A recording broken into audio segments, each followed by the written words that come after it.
Señor, queremos darte muchas gracias por el gran privilegio de poder estar aquí adorando tu nombre.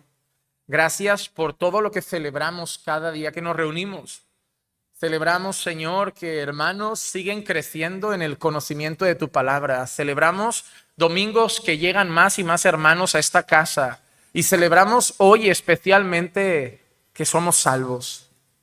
Señor, eso es algo que está por encima de cualquier cosa. Somos felices de estar casados, de tener familia, de tener hijos, muchos, de formar nuestros hogares. Tenemos tantas cosas en esta tierra que nos hacen felices, pero no hay mayor celebración para nuestros corazones como cristianos que la celebración de haber sido alcanzados por tu gracia. Porque muchas de esas cosas que nos alegran son temporales. Pero lo que celebramos aquí es un regalo eterno, el regalo de la vida y vida abundante que tenemos en Cristo. Y ahora, Señor, después de haber celebrado todo eso, queremos también recibir tu palabra. Somos tu iglesia y tenemos una misión. Y queremos que tu palabra nos instruya, nos entrene, nos capacite, nos equipe, pero también nos desafíe. Que hoy Cristo sea puesto en alto a través de tu palabra y que tu iglesia sea empujada a la misión, como lo estás haciendo a lo largo del libro de Hechos, semana tras semana. Háblanos, Señor. Nosotros dispondremos nuestro corazón con el deseo de escucharte. Habla nuestras vidas. Te lo pido en el nombre de Jesús. Amén, amén y amén. Hermanos, hoy estaremos trabajando el pasaje de Hechos, capítulo 13, y los versículos 13 al 41. Es un pasaje amplio, pero lo vamos a ir desglosando poco a poco, y espero que Dios me dé la gracia para traer mensaje y enseñanza práctica también para nosotros como iglesia. Pero quería empezar con una frase de Theodore Williams que dice así: nos enfrentamos a una humanidad demasiado valiosa como para descuidarla. Conocemos un remedio para los males del mundo demasiado maravilloso como para negarlo. Tenemos un Cristo demasiado glorioso como para ocultarlo. Y tenemos una aventura demasiado emocionante como para perdérnosla. Me encantó esta frase. Sí que a veces cuando vemos que tenemos una humanidad demasiado valiosa, cuesta ver ese valor. Pero la realidad es que la humanidad es valiosa, sí, a pesar de todo lo que vean y de todos los males de este mundo. Sé que decimos, no, yo no tengo valor, sí, en sentido de calidad, a lo mejor crees que no tienes valor, pero simplemente por el hecho de que el ser humano ha sido hecho a imagen y semejanza de Dios, hay un valor innato en el hombre, hay un valor innato en la humanidad. Jesús no vino a morir por los perritos. Jesús no vino a morir por los gatitos.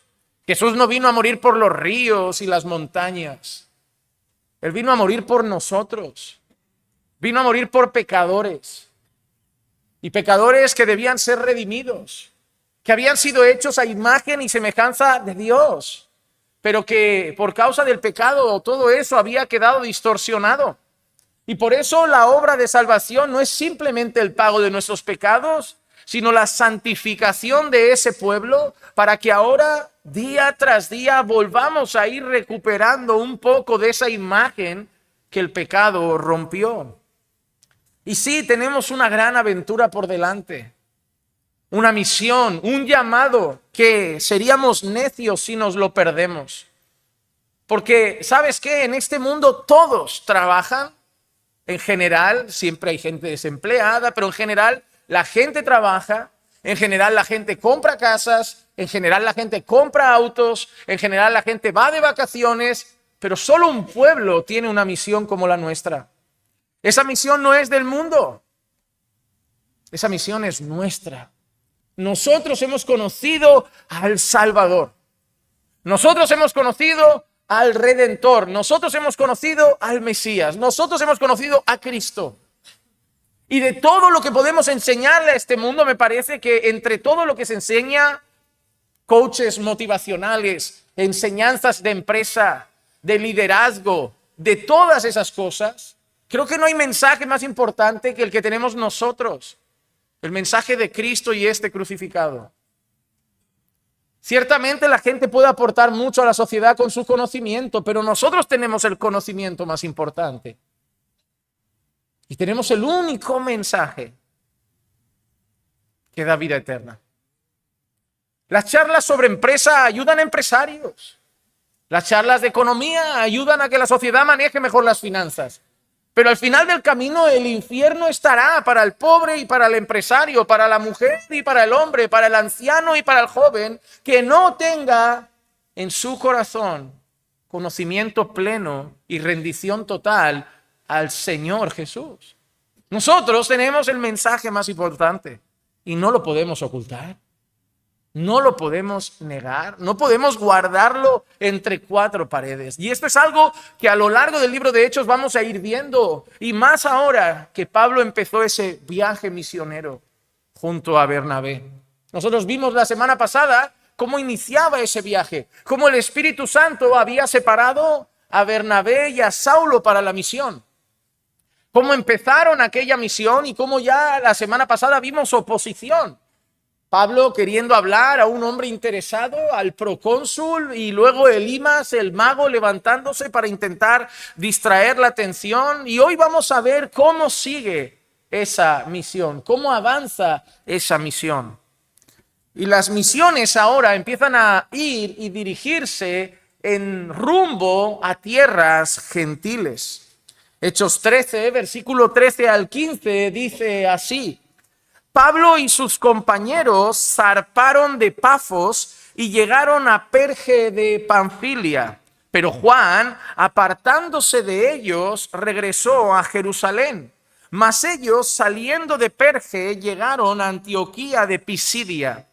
Y en el día de reposo entraron a la sinagoga y se sentaron.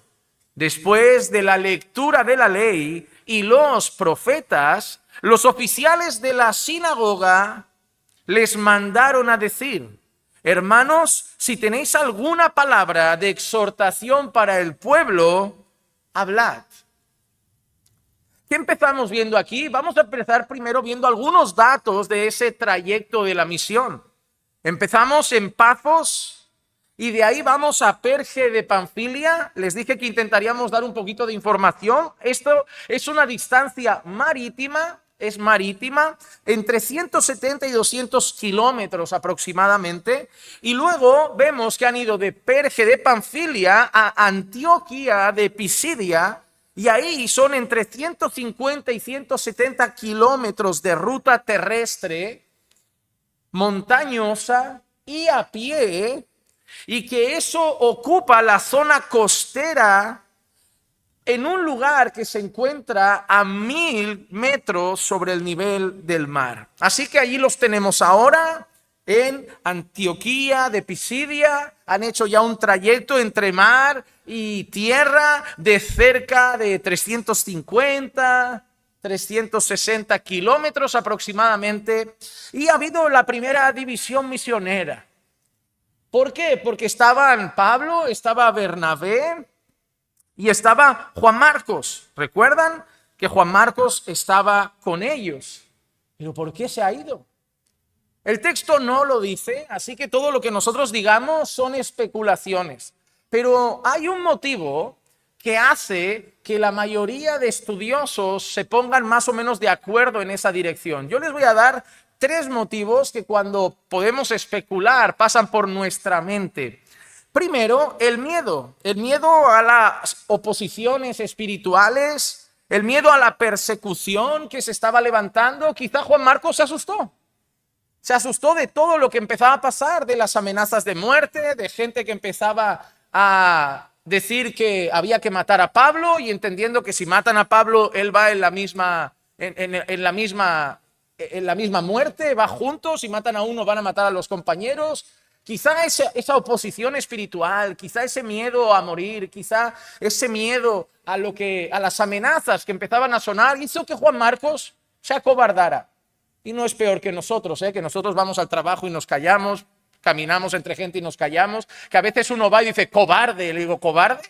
A nosotros nadie nos amenaza de muerte y estamos en silencio, imagínate tú. ¿Cómo llamaremos cobarde a Juan Marcos si nosotros no tenemos ni un arma amenazándonos y tampoco hablamos?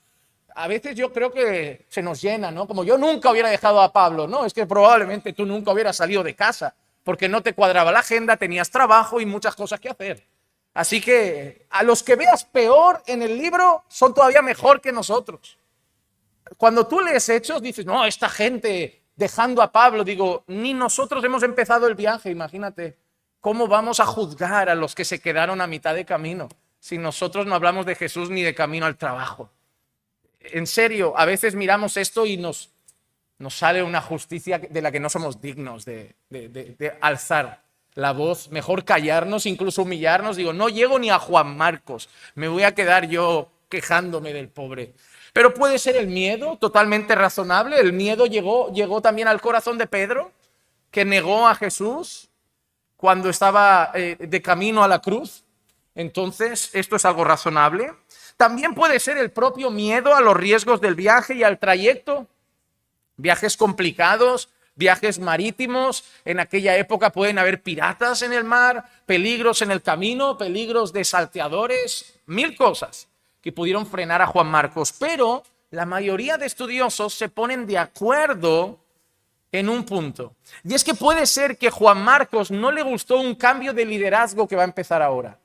Hasta entonces hemos visto esto, mira qué curioso, porque hasta entonces hemos visto a Bernabé y Pablo, Bernabé y Pablo, Bernabé y Pablo. Pero a partir de ahora vamos a ver a Pablo y Bernabé, Pablo y Bernabé, Pablo y Bernabé. Y Juan Marcos era primo del líder, era primo de Bernabé. Y a lo mejor a Juan Marcos no le hizo mucha gracia que Bernabé pasase a un segundo lugar y Pablo tomase el frente. Y Pablo tomase el protagonismo. Porque ¿a quién vamos a ver hablar? Casi siempre vamos a ver a alguien y no es Bernabé el que está dando el discurso. Y no es Bernabé el que da el mensaje. Y no es Bernabé el que da el sermón. ¿Quién lo va a estar dando casi todo el tiempo? Pablo. Entonces Bernabé, que tenemos que darle gracias a Dios por su vida, porque fue el que puso a Pablo delante de los apóstoles, fue el que empezó a caminar con Pablo. A lo mejor Bernabé discierne y dice, yo no me voy a poder a competir por un liderazgo cuando claramente el Señor a este hombre lo va a usar tremendamente así. Pablo, toma la delantera. Cuando nosotros dejamos el ego humano a un lado y pensamos más en la misión que en lo que yo quiero hacer y la posición que yo quiero ocupar, no nos cuesta nada decir, oye, que se ponga delante este hermano que va a dar más fruto que si lo hago yo. Nosotros deberíamos ser así. El peor impedimento en la obra de Dios es nuestro propio orgullo, de ver un hermano que sabemos que Dios lo puede usar mucho mejor, pero yo me empeño de lo quiero hacer, yo llegué primero, yo llevo 10 años aquí. Hay gente en la iglesia que cree que es como una empresa que funciona por antigüedad. Pastor, ¿cómo ese hermano está sirviendo si yo ya llevo aquí 5 años? ¿Qué te piensas? ¿Que por llevar 80 un día te darán un cargo? Esto no es una empresa. No es valorada la antigüedad. Es valorado el carácter. Hay que observar los dones, hay que ver el testimonio familiar. Son muchas cosas que son relevantes para servir a alguien. Hay gente que quiere tener una asistencia a la iglesia súper irregular, una familia con un montón de conflictos, pero como lleva 50 años tiene que servir en algo. No, esto no funciona de esta manera. Nosotros no podemos poner nuestro orgullo en la obra, porque vamos a ser un tropiezo para la obra. Los orgullosos son un tropiezo para el avance de su familia. Los orgullosos son un tropiezo para su crecimiento en santidad. Los orgullosos son un tropiezo no son enseñables para su relación con hermanos y pastores, porque no son enseñables. Los orgullosos son un tropiezo para la iglesia. Suelen ser los orgullosos los que siempre tienen un comentario negativo, una queja, algo que no les parece. Está claro que Bernabé no tenía eso. No le costó dar un paso atrás y decir, a partir de ahora, en lugar de Bernabé y Saulo, que sea Pablo y Bernabé. A mí no me importa, lo importante es la misión. Y claramente este hombre, pues está siendo muy usado por Dios. Pero puede ser que en Juan Marcos sí hubiera un problema, porque no es lo mismo que tu primo te diga, oye primo, ven, vamos a hacer esto, que ahora otro te diga, Juan Marcos, haz esto, por favor. Y puede ser, y mucha gente considera que eso hiciese que Juan Marcos se quisiera retirar. Y posiblemente por algún conflicto así, que Pablo luego se niega que vuelva a decir, yo no voy con él. O sea, alguien así no es maduro a lo mejor para la misión. Ya nos ha dejado por una cosa como esta. No lo sabemos. Pero la gente considera que este puede ser el motivo. Y ahora nos encontramos nuevamente en una sinagoga, aprovechaban ese momento para ir a predicar, y esto nos enseña algo importante también, y es que debemos ser intencionales en las misiones y el evangelismo. Porque no nos preguntamos por qué Pablo iba a las sinagogas. ¿Por qué no lo hacía solo en una plaza? ¿Por qué no se ponía en una calle? Que también lo va a hacer en plazas, que también lo va a hacer en lugares públicos, pero ¿por qué se empeña en ir a las sinagogas? Bueno, entraron en una reunión usual, era una reunión normal en la sinagoga, una reunión común, pero ¿por qué? Tenían una intención clara. Conocían cómo funcionaba el culto, por decirlo de alguna manera. ¿Te has dado cuenta que en la sinagoga les dijeron, si tenéis algo que exhortarnos, hablad? Claro, Pablo sabe, vamos de visita a esta sinagoga, saben que somos judíos, y sabemos cómo funciona el culto. Entonces, cuando la sinagoga esté realizando su servicio, sabemos que hay un momento que nos van a pedir si tenemos una palabra de ánimo, una palabra de exhortación. Entonces yo me imagino a Pablo y Bernabé sentados en el culto, en la sinagoga, en la reunión. ¿Todo bien? ¿Qué problema hay? ¿Están leyendo la ley? ¿Qué problema hay? ¿Están hablando del Señor en el que Pablo también cree? Para ellos no hay un conflicto religioso muy grande porque todo lo que están diciendo a Pablo y Bernabé les encaja en sus creencias. Que Dios es uno, que usó a Moisés para liberar al pueblo. A lo mejor incluso leen un texto hablando del Mesías y Pablo dándole un codazo a Bernabé. Ya verás ahora cuando nos den el micro y les digamos que ya vino. Ya verás tú, ya verás tú. Pero ahí ves. Las misiones no se hacen con ojos cerrados. Es gente que busca la manera intencionalmente de crear un ambiente en el que puedan compartir el evangelio.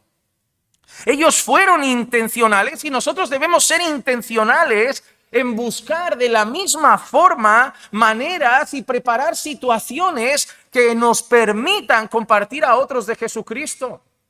Nos pasamos la vida orando para que Dios abra puertas, pero eso no significa estar inactivos. Nos pasamos la vida diciendo, Señor, abre puertas para el evangelismo, pero muchas veces nos falta la disposición de buscar esa puerta. Estamos aquí, Señor, abre puertas, ok.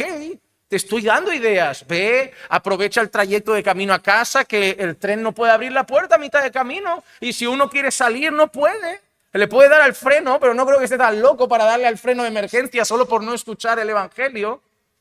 Aprovecha un vuelo de avión a tu país. ¿Cuántas horas son? Pastor, mira, tengo un viaje a mi país, ore. ¿Cuántas horas son de vuelo? 12 horas. Y no pueden salir. No pueden salir. El de al lado va a llegar a casa diciendo, tú no sabes a quién me tocó. Un evangélico me tocó en el vuelo y todo el rato. ¿Conoces a Jesús? ¿Y si nos estrellamos? ¿Te has dado cuenta que puede ser tu último viaje? Y de aquí, yo por estadísticas sé que cuando uno de estos se rompe, nadie vive. O sea, y a veces ni encuentran los cuerpos. Pero tú sabes lo más importante, que quizá no encuentran tu cuerpo, quizá no llegas a casa, quizá no vas a ver a tu madre hoy más. Pero puedes acabar en la gloria. ¿Sabes cómo? Si hoy te arrepientes. Porque como no te arrepientas y esto se caiga, y tú tienes que repetir mucho el que se va a caer. O sea, hay que jugar con eso. Es lo único, él subió al avión pensando, hoy paso una semana sin ver vídeos de accidentes, sin mirar estadísticas de aviones que se estrellan. Pero tú empiezas a hablar de que eso, tú sabes que esto se cae. El otro día vi un vídeo. Y esto, aquí no hay ni paracaídas ni nada, es que ni nos intentan salvar. Y tú sabes que lo del cinto no es por seguridad, es para ver si luego reconocen el cuerpo. A 120 se llamaba María, esto es lo que... Nada más. Y por si hay turbulencias, que no volemos. ¿Conoces a Jesús? ¿No? No puede irse, no puede saltar por la ventana. El compañero de trabajo mira y se pone a ver si acaba ya el descanso, ¿no? Pero hay situaciones que podemos buscar. Voy a celebrar mi cumpleaños. ¿A quién llamo? ¿A familia o a iglesia? ¿Y si llamo a familia e iglesia? Para que mi familia ahí, porque por respeto no me van a dejar tirado. Escuchen alabanza y vea que oran por mi vida y hablemos de Jesús y aprovecho y doy gracias que Jesús llegó a mí y así escuchan el Evangelio. Pablo era intencional. Buscaba formas, lugares donde él podía sembrar el Evangelio. Hermano, nosotros no tenemos solamente que orar para que Dios abra puertas. Las puertas están abiertas. Lo que a veces oramos para que Dios abra puertas cuando estamos sentados y no queremos ir a las puertas. Pero puertas hay, multitud de puertas. Y Pablo aprovechaba cada momento. Y ahora vamos a ver su discurso. A Pablo le han dicho, bueno, ¿tenéis algo que decir? Hablad. Y ahora vamos a ver qué dice Pablo y nos va a enseñar un poco sobre evangelismo. Esta parte del sermón va a ser rápida, es un texto amplio, pero va a ser rápida, así que presten atención. En primer lugar, Pablo muestra respeto hacia las personas a quien se dirige, incluso sabiendo que están perdidos sin Cristo. Eso no quita que no los respete. Hechos 13:16 dice, Pablo se levantó y haciendo señal con la mano dijo, hombres de Israel y vosotros que teméis a Dios, escuchad. Pablo no empezó diciendo judíos malditos, negadores del Mesías. No empezó así. ¿Ha dicho alguna mentira? No, son temerosos de Dios. ¿Ha dicho alguna mentira? No, son hombres de Israel. Pablo no entra con una falta de respeto. Pablo entra haciendo algo que permita que lo escuchen. Hombres de Israel, temerosos de Dios. No, es que una cosa no quita la otra. Pablo en otra ocasión a los romanos dice que esta gente tenía celo por las cosas de Dios, lo que un celo equivocado. Un celo equivocado porque buscaba su propia justicia y no la de Dios, que es por medio de la fe. Así que lo primero que Pablo nos muestra es respeto. Hermano, no puedes evangelizar sin respetar a los que evangelizas. Muchos evangélicos parece que se han vuelto los dueños de la moral. Ahora son todos perros malditos, sucios, mundanos, indignos de nuestra compañía. Yo ya no me junto con gentuza que no tiene a Jesús. Pero algunos se han vuelto así. ¿Sabes qué nos hemos vuelto algunos? Idénticos a los fariseos que no se juntaban con los pecadores. Idéntico a los fariseos que decían, yo no me acerco a esas rameras, ese barrio es peligroso. ¿Qué hace aquel donde solo hay bebedores? Y yo no estoy diciendo que nos vayamos a la discoteca con ellos. Y yo no estoy diciendo que nos vayamos de fiesta con ellos. Y no estoy diciendo que vayamos a pecar con ellos. Y no estoy diciendo que todo ambiente es oportuno para nosotros. Yo no estoy muy de acuerdo con la gente que va a un burdel a evangelizar prostitutas. Primero, porque en un burdel hay unas mafias que sabes que allí rápido, si sales, puedes salir sin vida. Hay también gente que hace disparates necios. Pero también es cierto que muchas veces intentamos evitar todo contacto con el mundo. Y a mí una vez alguien me dijo, Juan Manuel, pero yo si tengo mucho contacto con el mundo, ¿qué? Eso es peligroso para mi fe. Digo, ¿es peligroso para tu fe tomarte un café con tu compañero de trabajo mundano? ¿Por qué? Digo, mira, yo sé quién soy, yo sé en lo que creo, es un café, no me estoy yendo a la discoteca con él. Pero conocerlo, saber sus luchas, sus problemas, me hace analizar todo a la luz de la palabra y decir, mira, ¿cuántas veces a un creyente cuando se acerca a un compañero de trabajo mundano empiezan a verlo como una referencia y pedir consejo? Mira, tengo un problema en el matrimonio. No, cuéntame. Porque hay una explicación muy clara. Mira, cuando yo estaba sin Jesús, yo también, por mi pecado, por mi orgullo, por mi maldad, yo no estaría hoy casado. Tú puede ser que hoy veas un matrimonio bonito en mí, pero no es el que tendríamos sin Cristo. Ese es el efecto del pecado, de vivir separados de Dios. Son las consecuencias de una vida mal vivida, porque una vida sin Dios es una vida mal vivida. Y es lo que hemos hecho, mal vivir, creyendo que somos libres, pero siendo esclavos del pecado. Y esas son las consecuencias, matrimonios rotos, hijos que dejan de hablar a sus padres. Pero ¿sabes qué? Hay esperanza para eso.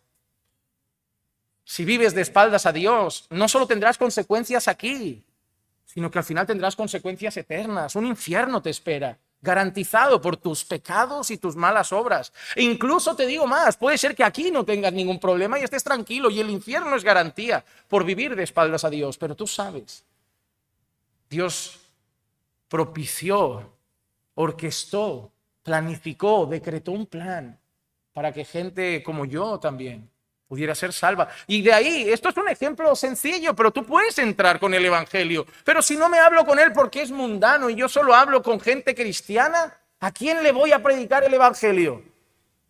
Y son almas perdidas. Y nos estamos volviendo como eso, como ahora somos buenos, santos, morales, dignos. Esa mujer, mira qué ropa, esa tal. Y sí, Dios ha dado principios y se deben ser respetados. Pero también nos llama a tener compasión, misericordia, amor, paciencia, bondad. Yo veo así a Jesús. Jesús sí le dijo a una mujer, ve y no peques más. Él no consintió con su pecado, pero la miró con misericordia y compasión. Y yo creo que eso es lo que nos falta a veces, que en el mismo corazón que tenemos clara nuestra moral y nuestra ética definida por la palabra, sepamos estar entre no creyentes. Yo no voy a dejar de comer con mi padre porque es impío. Yo no voy a dejar de celebrar el cumpleaños de mis sobrinas con mi hermana porque a lo mejor la música que me han puesto en la tele es de un dibujo animado que no me parece correcto y ese dibujo yo no se lo pondría a mi hijo. Claro, porque soy cristiano, pero ellos sí que se lo ponen, pero yo no estoy por el dibujo. Yo estoy para abrazar a mi sobrina, yo estoy para abrazar a mi hermana, para que me deje tener una oportunidad de volver a hablarles de Jesús. Porque si yo no soy capaz de tener una tele puesta con un dibujo que no me gusta, mientras yo busco el corazón de aquellos que amo para sembrar el evangelio, ¿qué fe? ¿Tienes miedo de perderte por esa tele? Porque yo sé quién soy, yo sé lo que creo. Yo vivo constantemente andando en un mundo que las paradas de autobús tienen mujeres semidesnudas y no las voy mirando y no voy a decirle al mundo, cámbiame la publicidad. Vivimos en tinieblas y debemos ser luz ahí, no escondidos bajo un almud, ahí. Y creo que tiene mucho miedo, es que a lo mejor no tiene claro quién es. A mí estar con ellos no me va a cambiar, pero yo sí puedo acercarlos a Jesús. A mí no me van a cambiar la manera de pensar, ni lo que creo que está bien, ni lo que está mal, pero yo sí, si Dios lo permite, puedo ser instrumento para que ellos sí cambien un día. Yo voy con el Espíritu Santo. Y sé estar ahí, y claro que discierno, esto está mal, esto no es correcto. Y hay ambientes que pido sabiduría para saber si participo o no participo. Tampoco voy a ir a un ambiente donde no voy a hablar de Jesús, a disfrutar de la fiesta solamente. Pero para mí todo eso es misión. Yo no sé tú, yo no veo a mi hermana todos los días como para perder el tiempo de una oportunidad de hablarle. Yo no veo a mi padre todos los días. Y seguramente tú te niegas a ir al cumpleaños de la sobrina cuando no ves a la sobrina en un año y es el único día que le vas a hablar el evangelio. Y perdemos esas oportunidades de oro. Seguramente alguno de nosotros le hubiera dicho a Pablo, pues yo no iría a evangelizar una sinagoga. Y Pablo dirá, pues no vayas, yo sé lo que creo. Lo que sé es que cuando me digan habla, digo, pues vais a escuchar sobre Jesús. Otro le diría a Pablo, yo no me iría a ese Areópago donde hay idólatras y figuras de ídolos. Pablo dice, pues yo a la que vea hay un monumentito que ponga el Dios desconocido y vea esos ídolos. A mí esos ídolos no me afectan. Para mí es piedra. Para mí es hormigón, para mí es yeso. Para mí son pedruscos y gente ignorante adorando a pedruscos. Pero yo a la que tenga la oportunidad de decir, ese Dios desconocido, yo hoy os lo voy a presentar. Es el único verdadero, el que hizo cielo y tierra, fuera de él no hay Dios. Mira, si buscamos que todo el mundo apruebe todo, nos vamos a quedar en el sofá viendo la tele. Pablo tenía muy claro quién era y tenía muy clara la misión y no estaba ahí para aprobar todo el mundo los pasos que iba dando. Él tenía claro que tenía temor de Dios y su conciencia tranquila. Él no pecaba contra Dios y él amaba las almas, amaba a Jesucristo y lo quería dar a conocer. No usen mis palabras, como digo, para irse al burdel. Pero espero que el Señor les dé la sabiduría suficiente para saber hasta qué punto deben acercarse. Porque si no, lo que vamos a tener en la iglesia es un montón de creyentes que cuando le preguntas, oye, ¿y la gran comisión? No la han hecho en años. Eso sí, te dicen cómo tiene que caminar un cristiano, pero la orden de ir y predicar no la hacen. Y a esos creyentes les digo una cosa, el que sabe lo que es bueno y no lo hace, eso también es pecado. Porque no es solo pecado el vivir mal. Pecado es decirle a Jesús, la misión que me has dado no me interesa. Eso también es pecado. Así que cuidado, que algunos pecan haciendo lo que está mal y otros pecan no haciendo lo que deben hacer. Porque es tan pecado cuando el padre te dice no hagas eso y hacerlo, a cuando tu padre te dice pon la mesa y le dices no me da la gana. Ambas cosas son pecado para Dios. Entonces tengamos cuidado porque algunos creyentes solamente viven la parte negativa, el no harás, no harás, no harás, no harás, pero se les está olvidando la parte positiva. Congregarás, amarás, servirás, predicarás, y esa parte, quien la sabe y no la hace, también es pecado. Lo que está claro es que Pablo no perdía el tiempo. Ahora empieza su discurso, empieza con ese respeto introductorio y va a empezar a hacer una demostración de que Pablo no es un ignorante, es un hombre que conoce la Escritura. Va a empezar a hablar del periodo de los patriarcas y el Éxodo. Hechos 13, versículo 17 al 19 dice: el Dios de este pueblo de Israel escogió a nuestros padres y engrandeció al pueblo durante su estancia en la tierra de Egipto y con brazo levantado los sacó de ella. Y por un periodo como de 40 años los soportó en el desierto. Después de destruir 7 naciones en la tierra de Canaán, repartió sus tierras en herencia. Todo esto duró como 450 años. Vais a ver, Pablo va a dar una clase magistral para que nadie diga, este no conoce la Biblia. Ha empezado desde el principio, ha empezado por el Éxodo, ha hablado de las naciones que conquistaron, cuánto tiempo duró. Segundo paso, Pablo pasa a los jueces y a los reyes. Versículos 20 al 22. Y después de esto les dio jueces hasta el profeta Samuel. Entonces ellos pidieron un rey y Dios les dio a Saúl, hijo de Cis, varón de la tribu de Benjamín, durante 40 años. Después de quitarlo, les levantó por rey a David, del cual Dios también testificó y dijo: he hallado a David, hijo de Isaí, un hombre conforme a mi corazón, que hará toda mi voluntad. Pablo conoce las Escrituras. Ha empezado ha hecho un resumen amplio, pero les ha dicho: yo conozco a Abraham, Isaac y Jacob. Yo conozco cómo José llegó a Egipto. Yo conozco cómo Dios sacó al pueblo de Egipto a través de Moisés. Yo conozco lo que pasó en el desierto. Yo conozco cómo entraron a la tierra prometida. Yo conozco cómo todo se torció luego y empezaron a llegar jueces. Y luego finalmente Dios levanta un hombre como Samuel. Pero el pueblo empieza a pedir un rey y Dios dice: ¿queréis rey? Tomad a Saúl. Pero Saúl acaba desobedeciendo a Dios y Dios levanta un hombre conforme a su corazón, al rey David. Hasta ahí llega, dando una clase de historia de ¿qué? Historia de Israel. ¿Tú crees que los judíos estarían ignorando ese mensaje como... Imagínate, Pablo llega y dice: pues yo un día tuve un sueño, y ya los judíos diciendo: ¿por qué seguimos dando oportunidad para que la visita hable? ¿Por qué seguimos dando...? Eso pasa en algunas iglesias evangélicas que hacen especiales. No, hoy tenemos la hermana que quiere contar un testimonio y tú ya empiezas a mirar a los diáconos y a los pastores diciendo: hoy no hay culto. La hermana a alguien le dijo que fuera breve y empieza diciendo: voy a decir una cosa y todo esto para la gloria de Dios. Y luego Dios desaparece porque yo sufría con mi marido y yo lo pasaba fatal, pero yo oraba. Y hermana, yo te digo, no desanimes porque yo no paraba de orar y yo ayunaba y yo batallaba y yo era una guerrera y yo era la superwoman de las evangélicas y a mí al final Dios, aquí está mi marido, hermana, y puede estar el tuyo, pero no lo digo para mí, hermana, lo digo para la gloria de Dios. Y digo: señora, usted ha usado a Dios para brillar. ¿No ves? A veces con esto de los especiales, yo he tenido tan malas experiencias como esa hermana que dice, coge el micro y dice: hermanos, yo sé que canto mal, pero lo hago para Dios. Y digo: esa hermana canta en casa, ¿por qué coge el micrófono delante de nosotros? Hemos venido a adorar, no a ser torturados armónicamente, cante en casa. También está Dios ahí escuchando y no tiene el mismo dolor en los oídos que vamos a tener nosotros.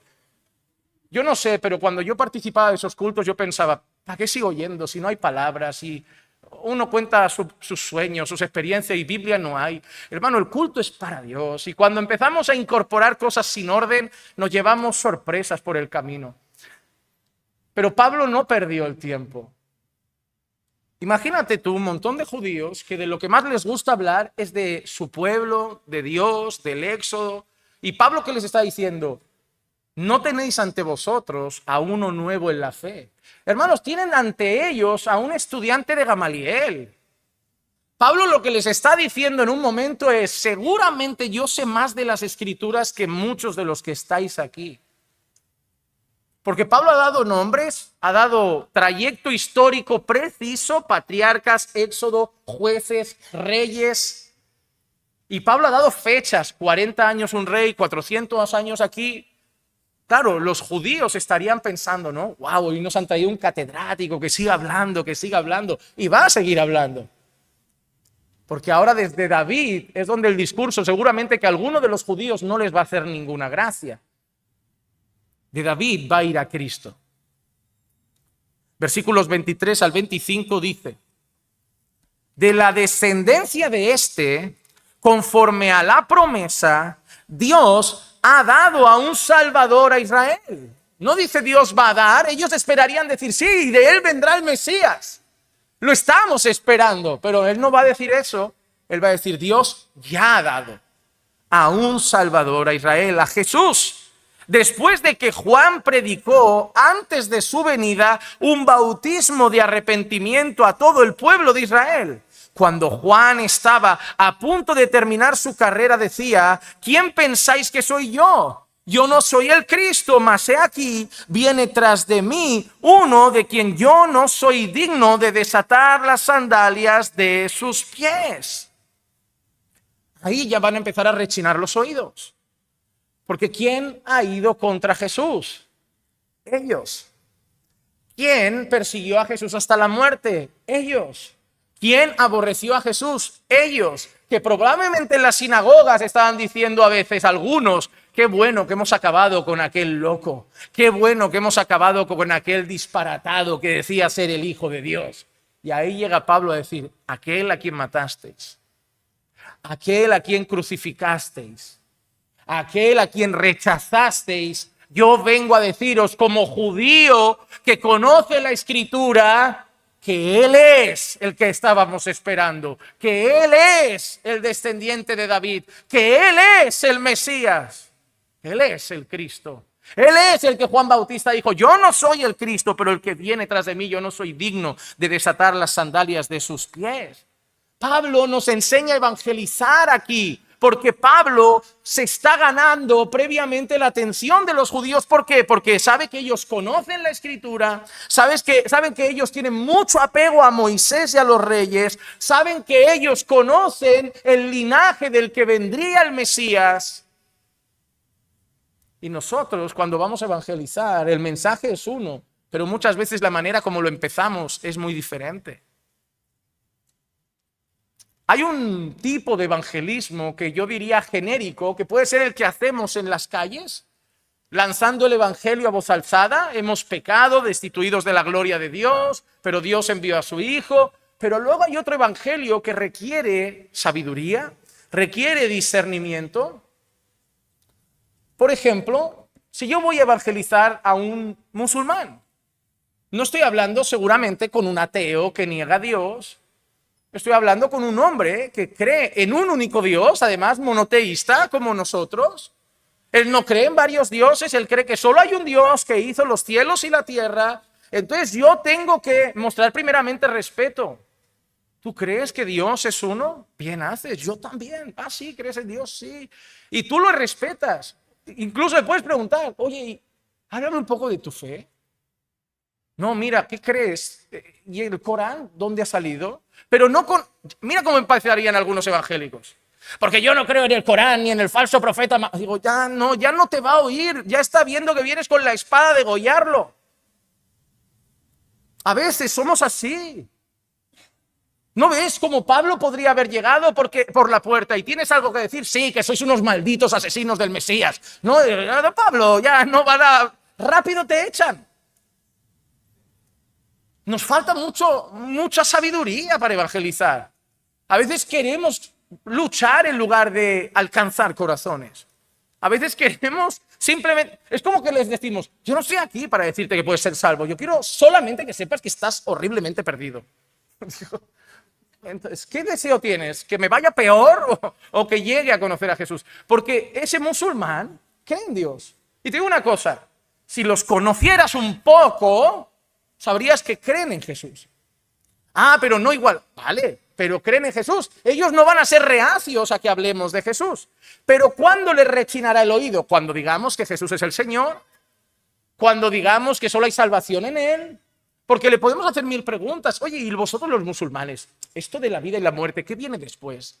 ¿Y cómo va? ¿Cómo llegáis a eso? O sea, ¿cómo ganáis el paraíso? ¿Es matando infieles, degollando gente? No puedes entrar así. ¿Es poniendo bombas en Madrid, en el tren? ¿Que ganáis mujeres en el paraíso? Nuestra propia ignorancia y nuestro propio corazón a veces es una barrera en el evangelismo. Pero es curiosidad, ¿cómo salváis vosotros? Yo el otro día tuve la oportunidad, conversé por internet con un budista. Yo no quiero hablar con esa gentuza. Digo, yo quiero estar curioso. Oye, ¿vosotros qué creéis de la vida en general? ¿Y qué pasa luego? ¿Y cómo veis después de la muerte? ¿Qué viene después? ¿Y de dónde sacáis estas ideas? ¿Dónde empezó todo? Y de ahí partes. Y dices, pues mira, esto lo tenemos en común, que la vida no acaba, esto tenemos en común, pero le voy a decir lo que dice la palabra. Yo no estoy aquí para que se vaya odiándome, me puede odiar luego si le hablo del evangelio, lo llamo al arrepentimiento, pero estoy aquí para que me escuche. Porque si no hago que me escuche, no tengo nada que predicar. Y no hay mejor manera de que alguien te escuche que mostrando que tú también le escuchas, que tú lo respetas, que perdido o no es un ser humano, hecho a imagen y semejanza de Dios, tan perdido como tú antes de que estés ahora aquí. Y que necesitamos que a lo mejor alguien, en vez de decirnos algo ofensivo, se sentara a nuestro lado y nos preguntara por nuestra vida. ¿Cómo te llamas? ¿Qué es de tu vida? Esto. ¿Y qué tal te va? Fatal. Una depresión de caballo, no me levanto. Pero yo no le voy a decir, no, pues ven aquí, que Jesús te cura. No, le voy a decir, ¿tú sabes la depresión de dónde viene? No, sí, de mi padre, de la infancia. Eso pueden ser factores, pero al final todo detrás de esto se llama pecado. Mira lo que Dios dijo, mira lo que Dios dijo, mira lo que Dios dijo. ¿Te imaginas un mundo sin pecado? Pues sabes que un día va a estar.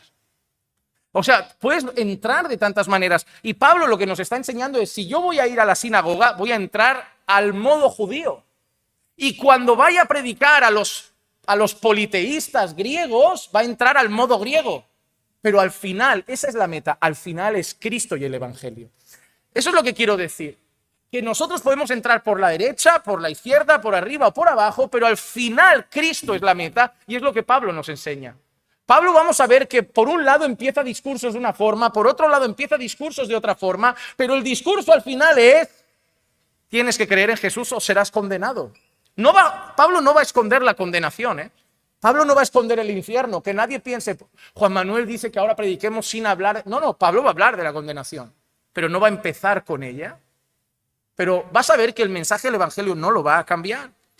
Ahora Pablo anuncia que la muerte de Cristo fue un decreto de Dios. Versículos 26 al 29 dice, hermanos, hijos del linaje de Abraham, y los que entre vosotros teméis a Dios, a nosotros nos es enviada la palabra de esta salvación. Pues los que habitan en Jerusalén y sus gobernantes, sin reconocerle a él, ¿qué ciudad sería la más importante para un judío de aquella época? Jerusalén. Dice, pues los habitantes de Jerusalén y los gobernantes, mira qué dice ahora, dice lo siguiente, sin reconocerle a él ni las palabras de los profetas que se leen todos los días de reposo, mira lo que está diciendo. Ahora está hablando de cierta ignorancia que hubo en ellos, porque diciendo, no lo reconocieron cuando todas las profecías que anunciamos aquí en las sinagogas se han cumplido. Todo lo que venimos anunciando en la sinagoga, que dijo el profeta Zacarías, que dijo el profeta Jeremías, que dijo el profeta Isaías, se ha cumplido. Lo que pasa es que no lo han visto. Pero mira lo que dice ahora. Cumplieron las escrituras condenándole. Ahora acaba de mostrar la soberanía de Dios, porque diciendo hasta el rechazo de ellos, hasta su ceguera, hasta su odio que lo llevó a la cruz, era parte de las escrituras, era parte de lo que Dios había decretado, porque Dios había dicho que sería rechazado por su propio pueblo. Que no lo iban a rechazar los extraños, no los iban a rechazar los vecinos, iba a ser su propia nación quien sabía de él, quien había leído de él, quien conocía las profecías, que no lo verían y lo rechazarían. Todo eso fue un decreto de Dios. Dice, y aunque no hallaron causa para darle muerte, ahora les está llamando culpables. Ahora Pablo, que ha empezado con el discurso que todo judío va a aplaudir, ahora Pablo está haciendo un discurso que todo judío han cambiado el aplauso por, ¿hay alguna piedra? Porque el orgullo judío va a estar ahí. Van a ver la reacción ahora. ¿Te has dado cuenta? Pablo no quiere ser simpatizante de su pecado. ¿No ves? Porque alguno habla de, no, hay que ser más respetuosos. Vale, hay que... No, Pablo no está simpatizando. Pablo ha empezado de una manera sabia y prudente hablando con ellos y ahora Pablo les está poniendo toda la culpa encima. Lo han matado, se han vuelto culpables, no han podido ni siquiera ver al Mesías que ellos tanto anuncian en los profetas y en las Escrituras. Y dice, y aunque no hallaron causa para darle muerte, pidieron a Pilato que le hiciera matar. Y cuando habían cumplido... ¿En qué término está escrito? No dice cuando se había cumplido todo lo que de él se había dicho, todo lo que estaba escrito acerca de él, no dice cuando se había cumplido. ¿Qué dice? Cuando habían, es decir, las acciones de los judíos, el rechazo de los judíos, ellos cumplieron la escritura. Ellos cumplieron la palabra entregándolo. Ellos cumplieron la palabra dándoselo a Pilato. Ellos cumplieron la palabra empujando hacia la cruz. Ellos cumplieron lo que estaba escrito. Eso también nos enseña que nada fue casualidad y que todo tenía que pasar así. Que Dios gobierna la historia. Dice, y cuando habían cumplido todo lo que estaba escrito acerca de él, le bajaron de la cruz y le pusieron en un sepulcro. Y ahora Pablo sabe que la esperanza del cristianismo está en un acto, en un hecho, en la resurrección.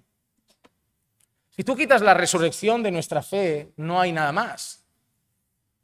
No hay nada más. Pablo lo dijo en una ocasión, ¿no? Si Cristo no ha resucitado, vana es nuestra fe. Es más, Pablo dice, si Cristo no ha resucitado, somos los hombres más dignos de pena de esta vida. ¿Por qué, Pablo? Porque estamos, a lo mejor de alguna manera humana, privándonos de muchas cosas y placeres cuando al final no va a haber nada. Dice, pero si Cristo ha resucitado, somos los hombres más gozosos y con más motivo de alegría de este mundo. Hermano, tú tienes un motivo para ser la persona más feliz de esta tierra. Si Cristo no ha resucitado, tú estás siendo la persona que más o menos es más lela, necia de esta tierra, porque tú te estás privando de cosas, de placeres, de disfrutes pasajeros, por una fe que al final no es nada. Pero si Cristo ha resucitado, tú eres la persona más feliz de este mundo. Porque tu caminar tiene un sentido. La verdad es que al final hay un juicio y para ti hay gloria. Entonces tú y yo deberíamos ser las personas más felices de este mundo. Hermano, tú y yo deberíamos ser las personas más felices de este mundo. Ojo, no significa que deberíamos ser las personas que nos reímos por todo. No deberíamos ser las personas que todo nos hace gracia. No, vamos a perder seres queridos, van a llegar enfermedades y problemas. Pero tenemos que saber diferenciar momentos tristes de alegría. Yo soy una persona feliz con momentos tristes en la vida. Pero no hay nadie más feliz que yo. Soy salvo. He sido perdonado. Merecía el infierno y me han dado gloria. Sí, tengo días de llorar, tengo luchas, en este mundo hay aflicción, pero no me van a quitar mi felicidad, porque no hay motivo. Lo que más feliz me hace no me lo pueden arrebatar. Soy un desgraciado pecador alcanzado por la gracia. Me podrán quitar el trabajo. Se podrá ir mi mamá. Me podrá llegar una enfermedad. Pero la vida eterna nunca saldrá de mí. Es un regalo dado por Dios. Así que aunque llegue la peor enfermedad, me empiece a demacrar físicamente y vea mis días llegando al final, seguiré feliz con el dolor, seguiré feliz con momentos tristes, porque sabré que como Cristo ha resucitado, cuando cierre mis ojos, los abriré en gloria. Así que me quiten lo que quieran en este mundo, porque todo es pasajero. De aquí nada me traje y nada me llevaré. Pero lo que me ha dado Jesús no me lo van a quitar. Y Él ha resucitado. Hermano, tienes motivos para ser feliz. No dejes que las cosas que te quitan momentos de alegría te hagan pensar que no eres feliz. Aprende a distinguir alegría de felicidad. La alegría son momentos. Ahora sales, comes con hermanos, qué alegría. Pero hay gente que puede tener un momento alegre y ser infeliz. Hay gente que puede tener un momento alegre ahora y ser una persona infeliz. Nosotros tenemos que saber diferenciar eso. Salimos con hermanos, un momento de alegría. Vamos a ver una película en familia al cine, un momento de alegría. Nos llega una desgracia familiar, un momento triste. Pero en general, dentro de mí, solo hay el gozo del Espíritu Santo. El gozo de ser salvo. Y eso nadie me lo va a quitar. Nadie me lo va a quitar. Y eso es lo que anuncia ahora Pablo. Versículos 30 y 31. Pero Dios le levantó de entre los muertos y por muchos días se apareció a los que habían subido con él de Galilea a Jerusalén, los cuales ahora son sus testigos ante el pueblo. Así que la resurrección es puesta en alto.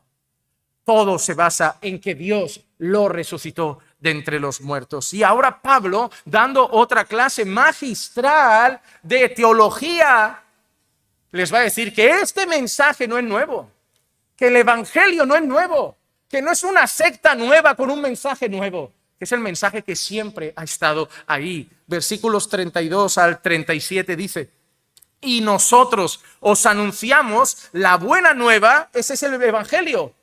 Evangelio es buenas nuevas, la buena noticia. Os anunciamos la buena noticia de que la promesa hecha a los padres, número uno, esto no es nuevo, esto se lo prometieron a Abraham, Isaac y Jacob. Esto es algo esperado por ellos ya. En Génesis 3:15 ya se dijo que vendría y pisaría la cabeza de la serpiente. No es nuevo. Dice, Dios la ha cumplido a nuestros hijos al resucitar a Jesús, como también está escrito en el Salmo 2. Mira qué clase. Esto es una clase de teología bíblica. Esto es una clase de decir, la Biblia es un tema. La Biblia entera, Génesis, Éxodo, los Salmos, siempre se trató de Jesús. ¿Qué clase? No van a tener por dónde escapar. No van a tener cómo negarlo. Lo único que va a hacer que nieguen el mensaje es su rebeldía. Pablo les está dando evidencias, pruebas. A ellos no les está hablando de las estrellas, no son astrólogos. A ellos no les está hablando de los planetas. A ellos les está hablando de teología, de la palabra, porque es de lo que entienden, es lo que respetan, es de lo que tienen celo. Y Pablo los está acorralando de alguna manera con su propia ley, con su propio mensaje, para que cuando se nieguen a aceptarlo, no tengan cómo decir nada más que es nuestra rebeldía. Es nuestra rebeldía. Dice, como está escrito en el Salmo 2, hijo mío eres tú, yo te he engendrado hoy. Y en cuanto a que le resucitó de entre los muertos para que nunca más volver a ver corrupción, Dios ha hablado de esta manera: os daré las santas y fieles misericordias prometidas a David. Mira que está soltando palabra tras palabra del Antiguo Testamento. Palabra tras palabra del Antiguo Testamento.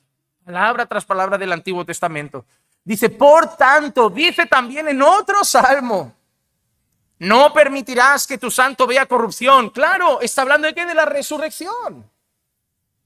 Porque David, y mira lo que dice ahora, después de haber servido el propósito de Dios en su propia generación, durmió y fue sepultado con sus padres y vio corrupción. ¿Qué les está diciendo? Ese salmo no era de David. Ese salmo no se trataba de Israel. Ese salmo de que David compone de no dejarás que tu ungido, que tu siervo vea corrupción, no puede ser él, porque él murió, él está sepultado. Pero del que nosotros hablamos resucitó. Se trata de Jesús, se trata de Jesús. Dice, pero aquel a quien Dios resucitó, Jesús, no vio corrupción. Y ahora el mensaje definitivo. Solo se puede tener perdón en Cristo. Versículo 38. Por tanto, hermanos, y en este caso deben entender que no los llama hermanos en sentido de la fe, les llama hermanos en sentido étnico, son compatriotas. son de la misma región, del mismo pueblo étnicamente hablando, y por eso usa ese término, por eso habla de nuestros padres, por eso usa estas expresiones. Dice, por tanto, hermanos, sabed que por medio de él os es anunciado el perdón de pecados. ¿Jesús está escondiendo algo? ¿Está diciendo, vengo a que tengáis paz en el corazón? ¿Vengo a traer un mensaje de Dios tiene un plan maravilloso? No. Jesús es el único en quien podéis ser salvos. Habéis matado al Mesías. Habéis crucificado al Salvador y solo en Él, testificado por medio de la resurrección poderosa, solo en Él hay perdón de pecados. No en sacrificios de carneros, no en sacrificios de bueyes, no en sacrificios de ovejas. Solamente en Cristo Jesús hay perdón de pecados. Ahora la bola está en su terreno. Pablo dice, yo he hecho mi parte.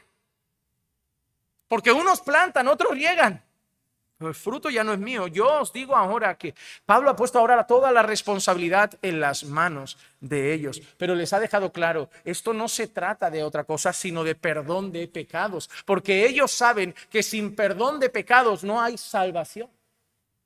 Porque ellos son el pueblo de los sacrificios, ellos son el pueblo de tener que hacer sacrificios para expiar pecados. Y Pablo les acaba de decir que sin Cristo no hay expiación.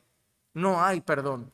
Ese es el testimonio del nacimiento de Jesús, Mateo 1:21, y dará a la luz un hijo y le pondrás por nombre Jesús porque él salvará a su pueblo de sus pecados. O el testimonio de Juan el Bautista, en Juan 1:29, al día siguiente vio a Jesús que venía hacia él y dijo, he aquí el Cordero de Dios que quita el pecado del mundo. Pero ahora, por si tenían alguna duda todavía en la cabeza, y les va a dejar algo más claro todavía. Ya te he dicho que solo en Él hay perdón, pero eres judío. Esto yo no se lo diría a un musulmán, esto yo no se lo diría a un ateo, pero Él sabe con quién habla. Y sabes lo que les va a decir ahora, les va a doler. Les va a decir, no os podéis salvar a través de Moisés. No os podéis salvar a través de Moisés. ¿Quieres tocar la fibra de un judío? Toca a Moisés o toca a Abraham y corre. No, en serio, es como tocar a Mahoma en un musulmán. Son sus piedras cardinales. La fe de ellos se basa en somos el pueblo descendiente de Abraham y somos el pueblo de la ley de Moisés. Quítales eso y no tienen casi identidad para ellos. Cualquier musulmán te dirá que para él la piedra angular de su fe son las profecías de Mahoma. Ahora Pablo va a tocar su piedra angular. Ellos viven por la ley, intentan salvarse por la ley, intentan cumplir la ley. La esperanza del judío está en su perfecto comportamiento delante de la ley. Y Pablo les va a dar una mala noticia porque el evangelio trae buenas, pero también malas. Versículo 39, y que de todas las cosas de que no pudisteis ser justificados por la ley de Moisés, por medio de él, todo aquel que cree es justificado. No podéis salvaros por medio de la ley, porque no podéis justificar todos vuestros pecados. Eso lo dice a los Gálatas en el capítulo 2 y el versículo 16. Sin embargo, sabiendo que el hombre no es justificado por las obras de la ley, sino mediante la fe en Cristo Jesús, también nosotros hemos creído en Cristo Jesús para que seamos justificados por la fe en Cristo y no por las obras de la ley, puesto que por las obras de la ley nadie será justificado. No solamente les ha dicho que solo hay perdón en Jesús, sino que les ha dicho que ellos no se pueden salvar. ¿Quién intenta hacer mejor las cosas que ellos, que viven para no hagas esto, no hagas esto, no hagas esto, no hagas esto, no hagas esto que me tengo que salvar? Tristemente, muchos evangélicos que consideran, aunque ellos, mira, a mí me parece muy triste y lógico, el evangélico que te dice, la salvación es por gracia, pero yo tengo que hacer todo esto para salvarme. Digo, es contradictorio tu mensaje, porque entonces no es gracia si tienes que hacer todo esto para salvarte. Porque si tienes que hacer todo esto para salvarte, la Escritura lo dice, que ya no es gracia, te están pagando un salario. Es decir, he hecho todo esto, págame la salvación. Pero no es así, para nosotros es por gracia, por medio de la fe. Y sí, para buenas obras, pero las obras no nos salvan, las obras evidencian nuestra salvación, las obras muestran que realmente hemos creído, porque la fe sin obras es muerta, las obras no nos salvan, las obras muestran que nuestra fe es real. Tu manera de vivir no me dice si te vas a salvar, tu manera de vivir me dice si eres salvo, no si lo vas a hacer. Porque quien te salva es Jesucristo. Tu manera de vivir lo que me dice es si realmente conoces a Jesucristo.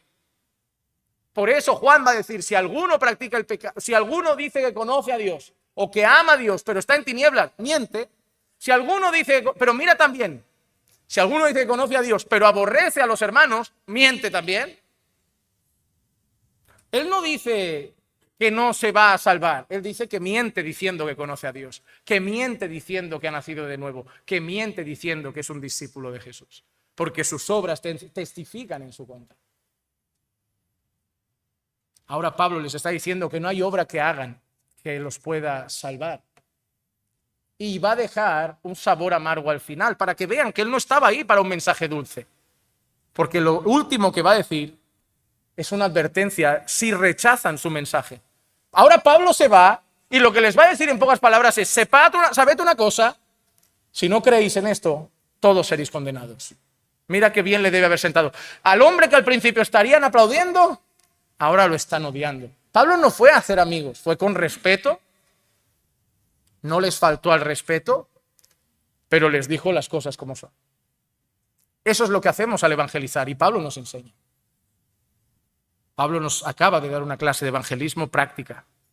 Versículos 40 y 41 dice, tened pues cuidado de que no venga sobre vosotros aquello de lo que se habla en los profetas.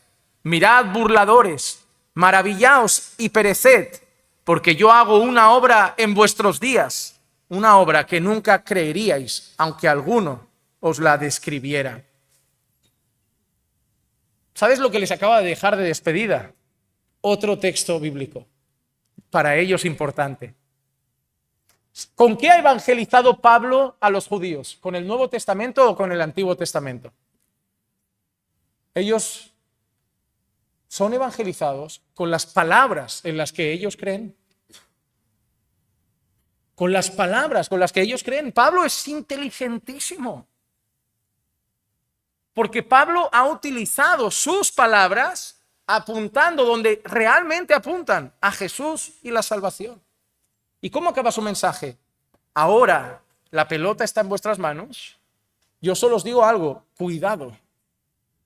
No sea que rechacéis este mensaje y venga sobre vosotros lo que dijo el profeta, y es un mensaje de juicio. De que si rechazáis a él, no solo vamos a ir a un pueblo que no ha conocido nunca a Dios, que es lo que va a hacer Pablo con los gentiles, sino que vosotros seréis rechazados por Dios. ¿Sabe lo que acaba de decir Pablo? Si rechazáis a Jesús, sois rechazados por el Dios al que decís adorar. Ahora entiendes por qué lo quieren matar.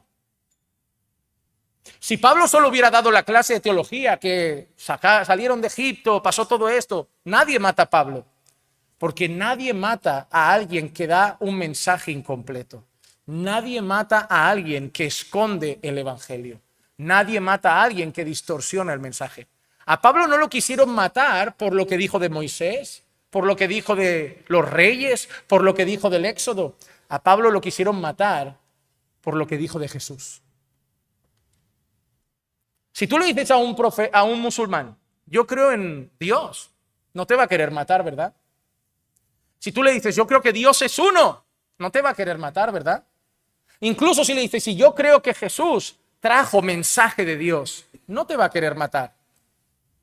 Pero cuando le digas a ese musulmán, Mahoma no salva, seguir las leyes de Mahoma no salvan, ir a la Meca no salva, hacer Ramadán que están haciendo ahora no salva, pasar hambre así no salva. Si no reconoces que Jesús es no un profeta, el Hijo de Dios, que Dios lo resucitó de entre los muertos al tercer día y que solo en él hay salvación, tú serás condenado por toda la eternidad. Ahora te van a querer matar. Saca a Jesús de la historia y todos nos llevaremos bien. Saca a Jesús de la historia y todos nos llevaremos bien. Haz de Jesús el único camino y vamos a tener problemas. Si Jesús no es exclusivo, es algo para nosotros, algo para ellos y algo para otros. Pero cuando Jesús es el único camino, cuando Jesús es la única verdad y cuando Jesús es la única vida, ahí sí llegará el odio y el rechazo. Cuando le digas a ateos, judíos, musulmanes, budistas, que todos serán condenados si no creen en Jesucristo. Ahí llegarán las piedras. Pero Pablo tenía algo claro. Amo las almas, pero también estoy dispuesto a ser apedreado por la verdad. Yo no quiero ser apedreado por ser de derechas, hermano. No me vale la pena pelearme con el mundo por política. Tengo claras mis creencias y tengo claros mis votos, pero esa política no va a salvar a nadie. Pero estoy dispuesto no solo a ir a la cárcel, a ser censurado, incluso a ser apedreado por el mensaje del Evangelio. No creo que me valga la pena pelear y discutir por otros asuntos. Tristemente, mucha gente en la iglesia pelea con familia y trabajadores y compañeros de trabajo por las otras cosas, pero no son capaces de arriesgar la tranquilidad de su vida por pelear por Jesús. Me parece absurdo cuando veo evangélicos que esconden su fe, pero pelean por otras cosas. Porque el mensaje, el único mensaje por el cual deberíamos estar dispuestos, creo verdaderamente, a recibir pedradas e insultos, es el mensaje de Cristo y este crucificado. Cualquier persona de esta sala, hoy le digo lo que Pablo ha dicho a esos judíos. Si te vas hoy de aquí sin creer en Jesús, sin reconocer que solo en Él hay salvación, sin arrepentirte de tus pecados y sin poner tu fe exclusivamente en Él, solo te esperan las llamas del infierno por los siglos de los siglos. Y no es un juego. Yo no tengo que convencerte. Yo no estoy aquí para hacer que creas en eso. Yo estoy aquí para decirte que esa es la verdad, la creas o no. Mi trabajo no es hacerte creer, mi trabajo es decirte la verdad. Y esa es la verdad. Solo espero que Dios te haga creer. Porque sé mi limitación, pero también sé que Dios puede hoy convencer a tu corazón que quizá a lo largo de este mensaje ha estado sintiendo o pensando, ¿y si es verdad? ¿Y si me estoy yendo al infierno? ¿Y si resucitó de entre los muertos? ¿Y si es el Hijo de Dios? ¿Y si solo en Él hay salvación? Déjame decirte, eso es Dios diciéndote, es verdad, es la verdad. Arrepiéntete hoy, deja de vivir esa vida vana de espaldas a Él y ve a reconciliarte con Dios, el Creador, por medio únicamente de Jesús, al que envió, el que pagó, pero el tercer día resucitó y ahora está a la diestra del Padre, intercediendo por todos aquellos que hemos creído en Él. Oremos. Señor, te damos gracias por tu perfecta palabra. Gracias por este glorioso evangelio. Y gracias, Señor, porque nosotros estábamos tan ciegos y tan perdidos como aquellos judíos, pero tú abriste nuestros ojos. Y de esa misma manera te ruego que hoy traigas convencimiento de pecado al corazón de alguno de los que están en esta sala y que puedas darles fe para creer, que puedas abrir sus ojos para que miren a Cristo y sean salvos de toda su vana manera de vivir, como lo fuimos nosotros, porque no somos mejores que ellos, solamente fruto de la gracia, fruto de la gracia. Señor, te damos gracias por esa salvación preciosa que nada nos quitará y que nos hace los hombres y mujeres más felices de este mundo. Gracias por el mensaje de hoy. En el nombre de Jesús. Amén, amén y amén. Estamos bendecidos.